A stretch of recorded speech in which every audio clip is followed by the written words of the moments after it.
Hello friends, welcome back to my channel. This is Steffi Arora. तो हम जो है मैनेजमेंट का फर्स्ट चैप्टर कर रहे थे, nature and significance of management. और इससे रिलेटेड जो अर्लियर टॉपिक्स है, that is nature, objective, the features, ये हम अपनी लास्ट वीडियोस में डिस्कस कर चुके हैं। आप अगर लेवल्स पढ़ना चाह रहे हैं आज, तो प्लीज़ आप अपनी लास्ट वीडियोस को ज़रूर एक इवेलुएट करके आएँ, तभी आप लेवल्स को अच्छे से समझ पाएंगे। तो अब हम बात करेंगे कि लेवल्स ऑफ मैनेजमेंट क्या है। लेवल्स मीन्स बेसिक कि एक कंपनी में या एक ऑर्गेनाइजेशन में मैनेजमेंट कितने लेवल्स पे ऑपरेट करती है। राइट, हमने एक फीचर किया था कि मैनेजमेंट जो है that it is all pervasive. All pervasive in the senses it is universal in nature, मतलब मैनेजमेंट हर जगह पे चाहिए, हर हायरार्की पे चाहिए, हर लेवल पे चाहिए। अभी जो मैनेजमेंट है इन एन कंपनी, ये 3 लेवल्स पे जो है ऑपरेट करती है। हर एक इंडिविजुअल जो है अपने टास्क कंप्लीट करने के लिए एक लेवल पे ऑपरेट कर रहा होता है और उसने सर्टेन डिसीजंस लेने होते हैं। बट हम जर्नली बात करें, there are 3 levels of management. एक ऑर्गेनाइजेशन में 3 हायरार्की और 3 लेवल्स में जो है मैनेजमेंट काम करती है। राइट, पहले मैं आपको एक डायग्राम दिखाऊंगी, देन हम डिस्कस करेंगे। ये रही 3 level. The top most is top level management, then comes to middle level management and the last one is operational management. अभी हम एक एक करके इसको डिस्कस करेंगे। So first is top level management, the top authority, the most important people of an organisation इसमें consider होते हैं। इसमें जो है सीनियर मोस्ट एग्जीक्यूटिव्स कंसिडर होंगे। और जर्नली ये कौन कौन होते हैं? They are the chairman, chief executive officers, operating officer, president, vice president. That means the main person, the top most authority जो कंपनी की रहती है, वो टॉप मैनेजमेंट में आएगी। राइट, अभी जो ये टॉप लेवल मैनेजमेंट है, ये बेसिकली क्या काम करते हैं? ये एक तरह की टीम है। इस टीम में वेरियस तरह के मैनेजर्स हैं, ठीक है, जो हर एक लेवल में या कहीं ना कहीं हेड बन के ऑपरेट कर रहे होते हैं। अभी जो ये एग्जीक्यूटिव्स रहते हैं, इनका काम क्या रहता है? जो भी डाइवर्स एलिमेंट्स हैं, लाइक जो भी डिफरेंट डिपार्टमेंट्स हैं हमारी कंपनी में, सेल्स डिपार्टमेंट हो गया, फाइनेंस डिपार्टमेंट हो गया, एचआर डिपार्टमेंट, मार्केटिंग डिपार्टमेंट, इन सब की एक्टिविटीज को कोऑर्डिनेट करना या इंटीग्रेट करना, इकट्ठे करने का काम किनका है? टॉप लेवल मैनेजमेंट्स का ही। राइट, अभी जो टॉप लेवल मैनेजमेंट है, दे आर द पर्संस जो रिस्पॉन्सिबल हैं कि कंपनी के ग्रोथ और सर्वाइवल कैसा रहेगा। मतलब कंपनी को ग्रो करना, ग्रो करने के लिए गोल्स और स्ट्रैटेजीज को फॉर्म करना, सो दैट हम ओवरऑल जो है कंपनी को एक आगे लेके जा सके। मीन्स जो प्रॉफिट पे काम करेगा, ग्रोथ पे काम करेगा, जो चाहेंगे कि कंपनी की एक्सपेंशन हो, डाइवर्सिफिकेशन हो, उसके लिए जो है टॉप मैनेजमेंट सबसे ज्यादा रोल प्ले करती है। और जो टॉप लेवल मैनेजमेंट का है, इनका काम सबसे ज्यादा स्ट्रेसफुल एंड कॉम्प्लेक्स नेचर का है, और इनको बहुत ज्यादा टाइम जो है इन्वेस्ट करना पड़ता है अपनी कंपनी में, to take various decision and to form various strategies and plans for the organisation, so that एक कंपनी जो है एक अच्छे लेवल पे ऑपरेट कर सके। सो ये थी हमारी top level of management. Next one comes to the middle level management. अभी जो मिडिल लेवल मैनेजमेंट है, इनका सबसे इंपॉर्टेंट काम क्या है? ये लिंक क्रिएट करके रखते हैं टॉप और लोअर के बीच में। राइट, अभी जो लोअर लेवल मैनेजमेंट है, वो क्या करते हैं? मिडिल लेवल से बातचीत करते हैं या उनके साथ ज्यादा कनेक्शन होता है उनका। और देन जो मिडिल लेवल है, देन वो अपना मैसेज या यू कैन से जो भी इश्यूज प्रॉब्लम्स हैं, अगर मिडिल लेवल से सॉल्व नहीं हो पा रही, तो वो टॉप लेवल को कन्वे किया जाता है। इसलिए जो मिडिल लेवल मैनेजमेंट है, वो top level management and the lower level management का लिंक क्रिएट करके साथ साथ चलते हैं। राइट, नेक्स्ट आ जाएगा, they are the subordinates to the top management. Subordinate कौन होते हैं? लाइक ऑफ एक नेक्स्ट लेवल, एक सुपीरियर होता है, एक सबॉर्डिनेट होता है। Superior is the top most authority, right, जो हेड आप बोल सकते हो। और जो हेड के फॉलोअर्स हैं, वो होते हैं सबॉर्डिनेट्स। राइट, जो मिडिल लेवल है, वो किसका सबॉर्डिनेट है? टॉप लेवल मैनेजमेंट का। और मोस्ट इंपॉर्टेंट चीज, जो मिडिल लेवल मैनेजमेंट है, ये डिपार्टमेंट हेड्स होते हैं। अभी एक कंपनी में बहुत सी डिविजन्स हैं, बहुत से डिपार्टमेंट्स हैं, लाइक मैंने अभी भी बताया आपको, सेल्स, मार्केटिंग, एचआर डिपार्टमेंट होते हैं। और उनका जो हेड होगा, जिनको हम मैनेजर बोलेंगे, या हम बोल सकते हैं कि टॉप लेवल मैनेजमेंट का, सॉरी, जो भी हमारे डिपार्टमेंट्स है, जैसे HR manager, finance manager, marketing manager, ये सब इसमें कंसिडर होते हैं। लाइक यहाँ पे एग्जांपल दी होगी, see, production manager, sales manager, finance manager, ये सब ये जो है मिडिल लेवल मैनेजमेंट में आते हैं। राइट, अभी इनका काम क्या रहता है कि जितने भी प्लान्स और स्ट्रैटेजीज हमारे टॉप लेवल मैनेजमेंट ने बनाई हैं, उनको इम्प्लीमेंट करना, इन रियल लाइफ अप्लाई करना, लागू कर देना, मतलब इन एक्शन ले आना उस चीज को जो भी टॉप लेवल ने प्लान किया होगा। Right, at the same time ये रिस्पॉन्सिबल हैं फर्स्ट लाइन मैनेजर की एक्टिविटीज के लिए। मतलब इनका मेन काम क्या रहता है कि पूरे प्लान जो भी बनाए गए हैं टॉप लेवल मैनेजमेंट की तरफ से, उनको जो है कन्वे किया जाए या उनको अप्लाई किया जाए in an organisation. So in short we can say they interpret the policies. ये जितनी भी पॉलिसीज हैं या प्लान्स है टॉप लेवल जो बनाएगा उनको ये इंटरप्रिटेट करते हैं. देन नेक्स्ट ये इंश्योर करेंगे कि हर एक उनके डिपार्टमेंट में नेसेसरी पर्सोनल्स हो, दैट मीन्स पर्सन हो काम करने के लिए, सबको ड्यूटीज रिस्पॉन्सिबिलिटीज असाइन की जाए एंड एट लास्ट उनको मोटिवेट किया जाए कि कंपनी का गोल जो है अचीव करना है, सो दैट हर एक डिपार्टमेंट जो है वो स्मूथली रन कर सके for the progress of the company. Right ये था हमारा middle level management. So in short we can say जो टॉप लेवल मैनेजमेंट है उसमें आ जाते हैं executive like CEOs, senior authorities, और जो मिडिल लेवल है उसमें आ जाते हैं डिपार्टमेंट हेड्स. जितने भी डिपार्टमेंट्स बने होते हैं उनका जो मेन हेड या मैनेजर होता है वो मिडिल लेवल में आ जाएगा.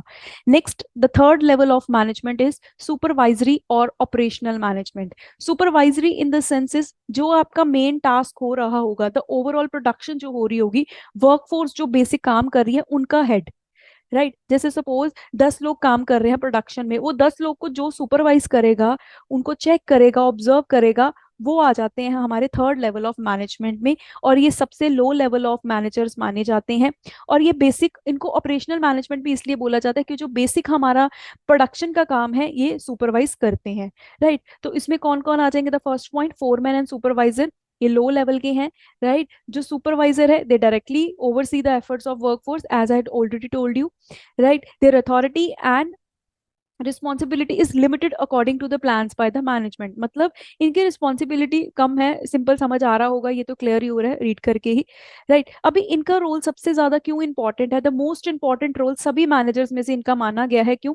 क्योंकि ये एक्चुअल हमारी जो वर्क फोर्स है ये उनके साथ इंटरेक्ट करते हैं. जो हमारी प्रोडक्शन की क्वालिटी है वो किस पे डिपेंड करेगी कि हमारे सुपरवाइजर्स कैसे हैं और वो कैसे गाइडेंस या इंस्ट्रक्शंस दे रहे हैं वर्कर्स को. राइट अभी जो ओवरऑल क्वालिटी है ये इन्होंने ही मेंटेन करनी है, वेस्टेज ना हो रिसोर्सेज की ये इंश्योर करेंगे, सभी सेफ्टी स्टैंडर्ड्स को यूज करके प्रोडक्शन की जाए, ये भी इनकी ड्यूटी रहती है. एंड देन लास्ट इज एक डिसिप्लिन मेंटेन करके रखना, हार्ड वर्क करवाना वर्कर्स से, एंड एक लॉयल्टी बिल्ड करके रखना, ये हमारा जो है लोअर लेवल सुपरवाइजरी या ऑपरेशनल मैनेजमेंट का रोल रहता है. राइट ये एक हमारे थे 3 लेवल्स ऑफ मैनेजमेंट जो डिस्कस हमने किए हैं, that is top, middle and operational management. Next topic is the functions of management. Functions in the senses कि जब भी हमें मैनेजमेंट करनी है तो हमें कौन कौन सी एक्टिविटीज परफॉर्म करनी पड़ती हैं. इनको आप फंक्शंस भी बोल सकते हो, इसको आप प्रोसेस भी बोल सकते हो, one and the same thing. Process अगर आप लिखेंगे तो आपको सीक्वेंस में ही मेंशन करना पड़ेगा. राइट तो जब भी मैनेजमेंट स्टार्ट की जाती है तो मैनेजमेंट करने के लिए सबसे पहले हमें करनी पड़ती है प्लानिंग. सोचना पड़ेगा, हमें क्या सोचना पड़ेगा एडवांस में ही कि हमें क्या करना है, that is what is to be done, who is to be done, कौन करेगा, when it is to be done, here it is not mentioned, when it is to be done, कब करना है, and for whom it is to be done, किसके लिए करना है. जब ये 4 क्वेश्चंस के आंसर मिलेंगे तो दैट मीन्स हम प्लानिंग के प्रोसेस पे चल रहे हैं. हम एडवांस में ही सब सेट कर लेंगे कि हमें कब, कैसे, कहाँ और किसके लिए करना है, दैट व्हाट प्लानिंग इज. और ये सबसे पहला फंक्शन रहता है मैनेजमेंट करने का. Right then next comes to organising. अभी हमने प्लान कर लिया करना क्या है, कब, कैसे और किसके लिए. अब हम करेंगे ऑर्गेनाइजिंग. ऑर्गेनाइजिंग को हम बोल सकते हैं यू कैन से क्लासिफिकेशन या ग्रुपिंग कर देना. अभी अभी वैरायटी ऑफ टास्क जो है हमारी कंपनी में हमें परफॉर्म करने पड़ेंगे. अभी ऑर्गेनाइजिंग का काम क्या होगा कि सबसे पहले तो ग्रुपिंग कर देना, बांट देना टास्क को. जो सेल्स नेचर्स के हैं उनको सेल डिपार्टमेंट में डाल देना, जो मार्केटिंग या प्रमोशन रिलेटेड है उनको मार्केटिंग में डाल देना. राइट ऐसे डिवीजन कर देना. डिवीजन बनाने के साथ साथ डिपार्टमेंट्स फॉर्म करने के बाद जो है सबको ड्यूटीज असाइन कर देना और रिसोर्सेज एलोकेट कर देना, सो दैट वो एज पर द प्लान अपनी एक्टिविटीज को जो है परफॉर्म कर सके. सो ऑर्गेनाइजिंग का मतलब अगर एक वर्ड में बोला जाए तो डिपार्टमेंट्स बनाना ऑर्गेनाइजिंग करती है. राइट और उसके बाद जो है उनके गोल्स वगैरह जो भी सेट किए जाएंगे उनके अकॉर्डिंग जो है उनको टास्क असाइन कर दिए जाते हैं, सो दैट जो भी हमारा प्लान है वो इम्प्लीमेंट हो सके. राइट तो इसमें यही देखा जाएगा, it decide who will do a particular task, where it will be done, when it is to be done, okay, तो इन शॉर्ट हम बोल सकते हैं organising mean is it is a grouping of the required task into a managerial departments. यही मैंने बोला कि group बना देना, डिपार्टमेंट्स बना देना, उनको टास्क असाइन कर देना और एक रिपोर्टिंग रिलेशन एस्टैब्लिश कर देना। Most important the term reporting relation, मतलब काम करने के बाद आप किसको रिपोर्ट करोगे, किसको जाके बताओगे कि मेरा काम हो गया, सो एज टू इवैल्यूएट कि वो ठीक है या नेक्स्ट स्टेप हमें क्या करना है। ये भी ऑर्गेनाइजिंग का काम ही रहता है। और इस प्रोसेस से क्या रहता है कि जितने भी ऑपरेशंस हैं वो एफिशिएंसी एंड इफेक्टिवनेस से पॉसिबल हो पाते हैं।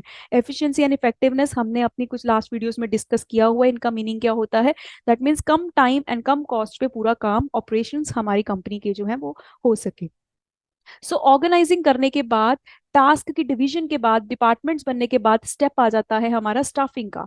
स्टाफिंग का मतलब क्या होता है, द बेस्ट वन लोगों को अपॉइंट करना at a right place from the right collection of people. मतलब किसी सही पर्सन को सही जगह पे लगाना उसकी स्किल्स एफिशिएंसी के अकॉर्डिंग, उसको हम स्टाफिंग बोलते हैं। इसमें जो है फाइंडिंग से लेके लास्ट प्लेसमेंट तक पर्सन की ये स्टाफिंग में इन्वॉल्व होगा। So it is state the finding the right people for the right job, इसको हम स्टाफिंग बोलते हैं। और ये सबसे इंपॉर्टेंट एस्पेक्ट इसलिए है क्योंकि यही मेन पर्सन है या मेन फंक्शन यही है जिसने एक्चुअल में काम करना है। अभी जब भी किसी पर्सन को अपॉइंट किया जाएगा तो सबसे पहले देखा जाएगा कि उसकी क्वालिफिकेशन के अकॉर्डिंग जो है उसको उसकी जगह मिले, सो दैट हमारी कंपनी का गोल जो है वो अचीव हो सके। राइट, इसको हम ह्यूमन रिसोर्स फंक्शन इसलिए बोलते हैं क्योंकि इसमें जो है हमारे ह्यूमन रिसोर्स मैनेज होते हैं। दैट मीन्स जो हमारी फिजिकल लेबर है या फिजिकल पर्सन की फॉर्म में जो लोग काम कर रहे हैं उसकी मैनेजमेंट इसमें आ जाती है। सो ये इंपॉर्टेंट, कई बार एमसीक्यू भी पूछा जा सकता है कि which function of management is known as the human resource function, and the answer is staffing, right? So NCERT पे इसलिए फोकस किया जाता है क्योंकि इसमें ही से ही एग्जैक्ट की पॉइंट्स या as it is same lines आपके एमसीक्यूज या केस स्टडीज में कई बार देखने को मिलती है, कई बार का मेजोरिटी केसेस में। दैट्स वाई एनसीईआरटी जो है रीड करना वो ज्यादा इंपॉर्टेंट है line to line. So the next one, यहाँ पे हम एक्टिविटीज अब कौन सी होती हैं, recruitment, that is it is the process of searching the employees. आप सर्च कर रहे हो, आप चाह रहे हो कि मैक्सिमम लोग आपके पास आके जो है जॉब के लिए अप्लाई करें। नेक्स्ट आ जाएगा सिलेक्शन। अभी जिन लोगों ने भी अप्लाई किया है आप फिल्टर करके, फिल्ट्रेशन करके जो इररिलेवेंट या आपके कैपेबल नहीं है उनको निकाल के आप बेस्ट को सिलेक्ट करोगे। देन इसमें प्लेसमेंट एंड ट्रेनिंग की जाती है, मतलब उसको जगह या उसको प्लेस, एक पोस्ट दी जाएगी जिसको भी आप सेलेक्ट कर रहे हो। एंड द लास्ट, अगर ट्रेनिंग की जरूरत है तो ट्रेन भी किया जाएगा। राइट, देन नेक्स्ट उसके बाद एक टाइप ऑफ एग्जाम्पल है, ये आप नहीं भी करो तो नो प्रॉब्लम, बट आपको ये ऊपर सारा फोकस करना है। सो आफ्टर स्टाफिंग, अभी आपने पर्सन्स को अपॉइंट भी कर लिया। पर्सन्स को अपॉइंट करने के बाद अब हम क्या करेंगे, द डायरेक्टिंग। डायरेक्टिंग का मतलब क्या रहता है, it is a process through which हम जो है लीडर्स क्रिएट करते हैं। हम ये चेक करेंगे कि हमारे एम्प्लॉयज को गाइडेंस कैसे मिले, इंस्ट्रक्शंस कैसे मिले, वो मोटिवेट कैसे हो, उनको मैसेज कैसे पहुंचाया जाए। सो जो डायरेक्टिंग है इसमें हम बात करेंगे कि हमारे वर्कर्स को डायरेक्शंस कैसे मिलेंगी, कौन उसका लीडर रहेगा, उनको मोटिवेट कैसे करना है, एंड एट लास्ट उनको कम्युनिकेट कैसे करना है। और ये ही चार एलिमेंट्स हमारे जो है डायरेक्टिंग के होते हैं, जिसमें क्या किया जाता है, it involves leading, influencing, motivating employ to perform a particular task. एक अच्छा इन्वायरमेंट दिया जाता है सो दैट वो इंकरेज्ड फील करे, वो वहां पे आके काम करे। उनको डायरेक्शंस दी जाती हैं कि काम को कैसे एफिशिएंटली करना है। उनको टाइम टू टाइम मोटिवेट किया जाएगा सो दैट वो वहां पे जो है कंफर्टेबल फील करें। एंड यहाँ पे एक लीडर भी रहेगा जो टाइम टू टाइम लीड करेगा अपनी टीम को और प्रेज करेगा अगर कोई भी काम अच्छा चल रहा होगा। राइट, तो ये है डायरेक्टिंग, जिसमें हम लीडरशिप की बात कर सकते हैं, इन्फ्लुएंसिंग, गाइडिंग, मोटिवेटिंग, कम्युनिकेट करना द इंपॉर्टेंट इंस्ट्रक्शंस, ये सब हमारा डायरेक्टिंग में आ जाएगा। राइट, अभी डायरेक्टिंग के बाद हमारा आता है कंट्रोलिंग। डायरेक्शंस भी हमने दे दी, काम चल रहा है, मोटिवेट भी कर रहे हैं। उसके बाद बात करेंगे कंट्रोलिंग, द लास्ट स्टेप और the last function of management. Controlling का मतलब क्या रहता है, चेक करना, मॉनिटर करना कि जो हमने सोचा था क्या वही हो रहा है। सो बेसिकली इसमें क्या किया जाएगा, कंपैरिजन किया जाएगा कि जो हमने सोचा था, दैट मीन्स जो हमारी स्टैंडर्ड परफॉर्मेंस थी, द टारगेट परफॉर्मेंस, वो हमारी करंट सिचुएशन के साथ मैच कर रही है या नहीं, करंट परफॉर्मेंस के साथ। सो इन दोनों में जो है कंपैरिजन किया जाता है।